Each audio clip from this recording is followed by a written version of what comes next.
আমাদের এই মেঘনার পাড়ে সেখানে 700, 800, 900 ফিট গভীরে গিয়েও পানি পাওয়া কষ্ট। তার মানে ভূগর্ভস্থ পানির লেয়ার কোথায় গিয়ে পৌঁছেছে।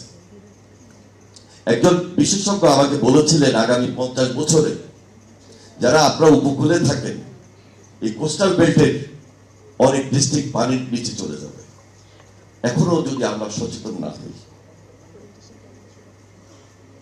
তার মানে খাল খননটা এই মুহূর্তে কত প্রয়োজন সেটা শহীদ রাষ্ট্রপতি জিয়াউর রহমান তার জীবদ্দশা তিনি তার তীক্ষ্ণ দৃষ্টি দিয়ে চিন্তা করেছিলেন বিদায় ওই কর্মসূচি ছিল একটা আন্দোলন, ওই কর্মসূচি ছিল একটা বিপ্লব।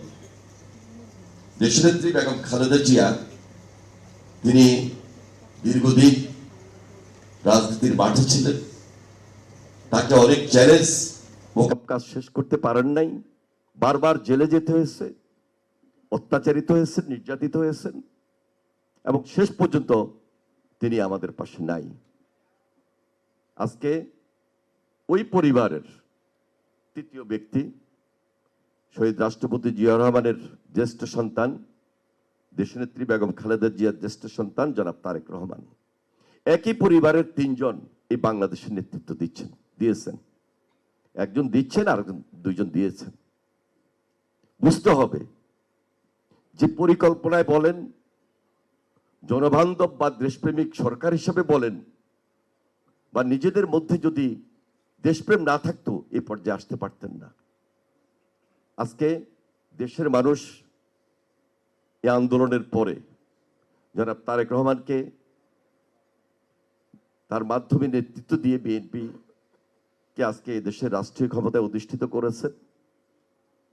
আমরা খুব অল্প বয়সে প্রেসিডেন্ট জিয়ার নেতৃত্বে খাল খনন কর্মসূচিতে অংশগ্রহণ করেছিলাম।